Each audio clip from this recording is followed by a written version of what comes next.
one should put this many hours into work. This is not good. And people should not work this hard. They should not do this. It's very painful. Painful in what sense? It hurts my brain and my heart. It hurts. This is not recommended for anyone. I just did it because if I didn't do it, then Tesla, good chance Tesla would die. When my brother and I were starting our first company, instead of getting an apartment, we just rented a small office and we slept on the couch. And we showered at the YMCA, and we're so hot up we had just one computer, so the website was up during the day, and I was coding at night, 7 days a week, all the time. And I sort of briefly had a girlfriend in that period, and in order to be with me, she had to sleep in the office. So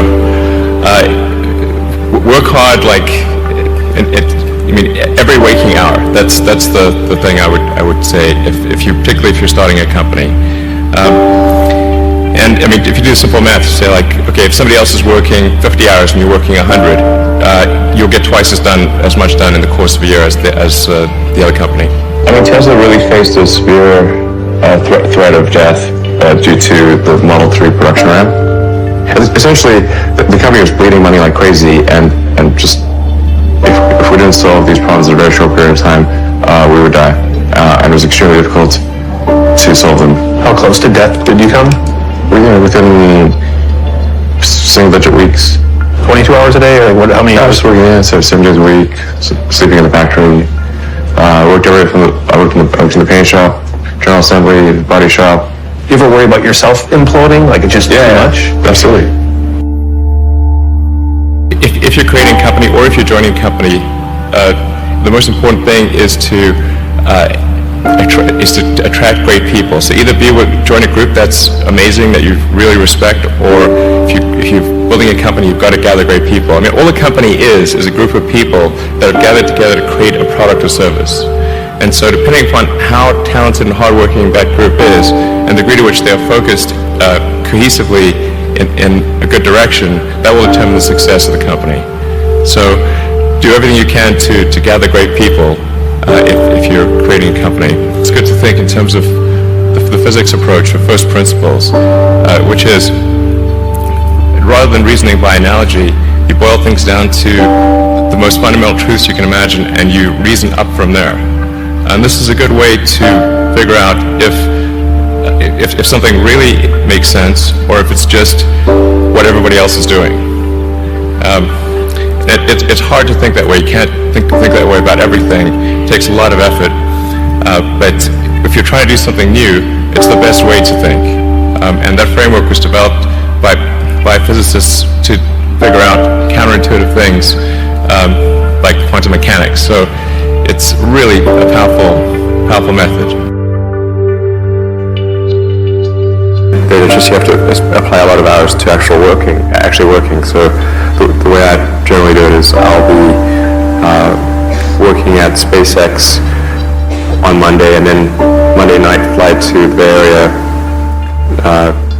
then Tuesday and Wednesday in the Bay Area, then at Tesla, and then fly back on Wednesday night, spend Thursday and Friday at SpaceX.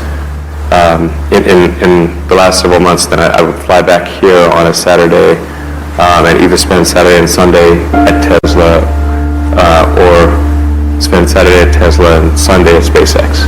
Just showing up is half the battle. Just, you got to try hard to do it, and don't be afraid of failure. You also need to be rooted in reality. So you shouldn't, it's easy to get high in your own supply. You've got to not be afraid to innovate, but also don't delude yourself into thinking something's working when it's not. Or you're going to get fixated on a bad solution. Yeah, don't be afraid of new arenas. You can get a book, you can learn something, and experiment with your hands, and just make it happen. Find a way or make a way to get something done. But I think people can choose to be not ordinary. They can choose to not necessarily conform to the conventions that were taught to them by their parents. So yes, I think it's possible for ordinary people to choose to be extraordinary. If somebody is doing something that is useful to the rest of society, I think that's a good thing. Like, it doesn't have to change the world. Like, you know, if you're doing something that has high value to people, if it has a small amount of good for a large number of people, I think that's fine. Like, stuff doesn't need to be changed the world just to be good. Being focused on something that you're confident will have high value to someone else, and just being really rigorous in making that assessment, because people tend to, a natural human tendency is wishful thinking. So a challenge for entrepreneurs is to say, well, what's the difference between really believing in your ideals and sticking to them versus pursuing some unrealistic dream that doesn't actually have merit? And that is a really difficult thing to tell. Can you tell the difference between those two things? Right. You know? So you need to be sort of very rigorous in your self-analysis. I think certainly extremely tenacious, and then just work like hell. I mean, you just have to put in, 80 to 100 hour weeks every week. All those things improve the odds of success. Okay.